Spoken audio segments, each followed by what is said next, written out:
வணக்கம். அதிமுகவில் இருக்கக்கூடிய பிரச்சனைகளுக்கு மத்தியில் ஜெயக்குமார் அவர்கள் எடப்பாடி பழனிசாமி அணியிலிருந்து விலகி தமிழக வெற்றி கழகத்தில் இணைவாரா என்ற மிகப்பெரிய ஒரு சர்ச்சையான செய்திகள் இணையதளங்களில் வெளியாகி பெரும் பரபரப்பையும் அதிமுகவில் மீண்டும் ஒரு குழப்பத்தையும் ஏற்படுத்தியிருக்கிறது. சமீபத்தில் பிப்ரவரி மாதத்தில் தமிழக வெற்றி கழகம் என்ற கட்சியே தளபதி விஜய் அவர்கள் தொடங்கினார். இதிலிருந்து ஜெயக்குமார் அவர்கள் விஜய் அவர்களுக்கு ஆதரவாக தினம்தோறும் ஒரு அறிவிப்புகளை வெளியிட்டு கொண்டுதான் இருக்கிறார். திமுகவின் நடவடிக்கைகளும் தளபதி விஜய் அவர்களுக்கு மிக மோசமான நிலைமையை ஏற்படுத்தி கொண்டிருப்பதாக செய்தியாளர்களது சந்திப்பின் பொழுது முன்னாள் அமைச்சர் ஜெயக்குமார் அவர்கள் பேசிக்கொண்டு வருகிறார்.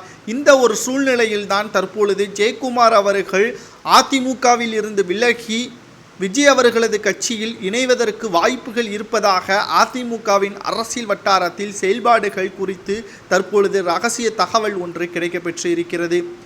அதிமுக இரட்டை இலை சின்னமே தற்பொழுது 7 இடங்களில் டெபாசிட்டை இழந்துள்ளது. 14 இடங்களில் 3வது இடத்திற்கு தள்ளப்பட்டுள்ளது.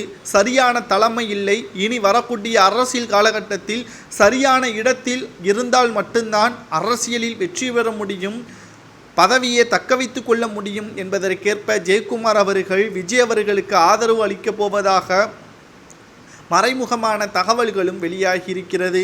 தற்பொழுது 2021 சட்டமன்ற தேர்தலில் தளபதி விஜய் அவர்களது கூட்டணியை எதிர்பார்ப்பதாகவும், தேவைப்பட்டால் துணை முதல்வராக விஜயை நாங்கள் தேர்வு செய்வோம் வெற்றியடைந்தால் என்றும் ஜெயக்குமார் அவர்கள் வாய்விட்டு விட்டார். இதனால் அதிமுகவில் மிகப்பெரிய ஒரு ஜெயக்குமார் அவர்களுக்கு எதிராக பேசும் பொருளான ஆலோசனை கூட்டம் ஒன்றை ஏற்பாடு எடப்பாடி பழனிசாமி அவர்கள் செய்திருக்கிறார். யாரை கேட்டு துணை முதல்வர் விஜய் அவர்களுக்கு கொடுக்க முடியும் என்பதற்கேற்ப செய்தியாளர்களது சந்திப்பில் தலைமை சொல்லாததை உங்களது தனிப்பட்ட கருத்தை நீங்கள் எப்படி சொல்லலாம்? தனிப்பட்ட கருத்து என்றால் அது உங்களது தனிப்பட்ட கருத்தாகத்தான் கூற வேண்டும். அதிமுகவை எதற்காக இழுக்க வேண்டும் என்பதற்கேற்ப ஜெயக்குமார் அவர்களை கடுமையாக திட்டியுள்ளதாகவும், இது போன்ற மீண்டும் சர்ச்சையான செய்திகளை வெளியே விட்டால் கட்சியிலிருந்தும் நீக்குவதற்கு நாங்கள் தயங்க மாட்டோம் என்று எடப்பாடி பழனிசாமி அவர்கள் பேசியிருப்பதால் அதிமுகவில் மீண்டும் பரபரப்பான சூழல் ஏற்பட்டுள்ளது.